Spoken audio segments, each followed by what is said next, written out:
বিশাল মালবাহী বিমানে তোলা হচ্ছে একের পর এক ত্রাণ সামগ্রী।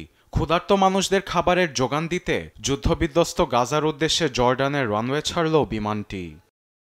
দৈনিক 10 ঘণ্টা হামলা বন্ধের পর গাজায় বেশ জোরে সোরেই চলছে ত্রাণ বিতরণ কার্যক্রম। সোমবার উপত্যকায় বিমান থেকে ত্রাণ সামগ্রী ফেলে সংযুক্ত আরব আমিরাত ও জর্ডান।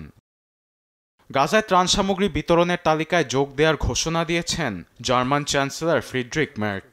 সেই সঙ্গে ইসরায়েলকে অবিলম্বে গাজায় ভয়াবহ মানবিক পরিস্থিতি পরিত্রাণের পদক্ষেপ নেওয়ার আহ্বান জানিয়েছেন তিনি।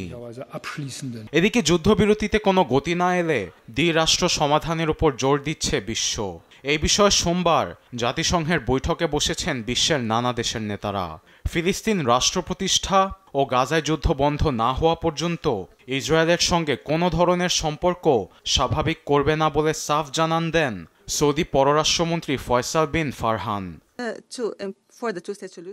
এখানে উপস্থিত সকল রাষ্ট্রপ্রতিনিধিদের দ্বিরাষ্ট্রীয় পরিকল্পনাটি বাস্তবায়নের জন্য একটি যৌথ উদ্যোগ গ্রহণের আহ্বান জানাচ্ছি।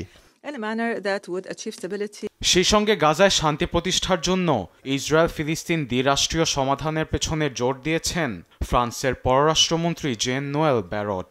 সম্প্রতি ফিলিস্তিনকে রাষ্ট্র হিসেবে ঘোষণার জন্য ফ্রান্সকে ধন্যবাদ জানান ফিলিস্তিনের প্রধানমন্ত্রী মোহাম্মদ মোস্তফা। একই সঙ্গে আন্তর্জাতিক সম্প্রদায়ের প্রতি দ্বিরাষ্ট্র সমাধানের জন্য প্রয়োজনীয় পদক্ষেপ নেওয়ার আহ্বান জানিয়েছেন জাতিসংঘ মহাসচিব অ্যান্তোনিও গুতেরেস। ফিলিস্তিনিদের জন্য রাষ্ট্র প্রতিষ্ঠা পুরস্কার নয়, এটি তাদের একটি অধিকার। আর রাষ্ট্র প্রতিষ্ঠায় অস্বীকৃতি সারা বিশ্বের চরমপন্থীদের জন্য একটি উপহার হবে।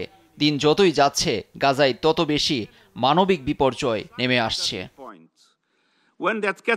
জাতিসংঘে দ্বিরাষ্ট্র সমাধানের বৈঠককে স্টানবাজি আখ্যা দিয়েছে মার্কিন পররাষ্ট্র দপ্তর। এমন পদক্ষেপ গাজায় শান্তি প্রতিষ্ঠার বদলে হামাসের আরও জঙ্গি কার্যক্রম করার পথ সুগম করবে বলে দাবি ওয়াশিংটনের। এদিকে 10 ঘণ্টা হামলা বন্ধের কথা বলে নিরস্ত ফিলিস্তিনিদের উপর বর্বরতা অব্যাহত রেখেছে ইসরায়েল। সোমবার উপত্যকা জুড়ে দখলদার বাহিনীর হামলায় প্রাণ হারিয়েছে প্রায় 100 মানুষ। গাজার খান ইউনিসে ত্রাণের জন্য অপেক্ষারত ফিলিস্তিনিদের উপর গুলি চালায় তারা। আবার অনাহারের কারণে মারা গেছে কিছু শিশুও।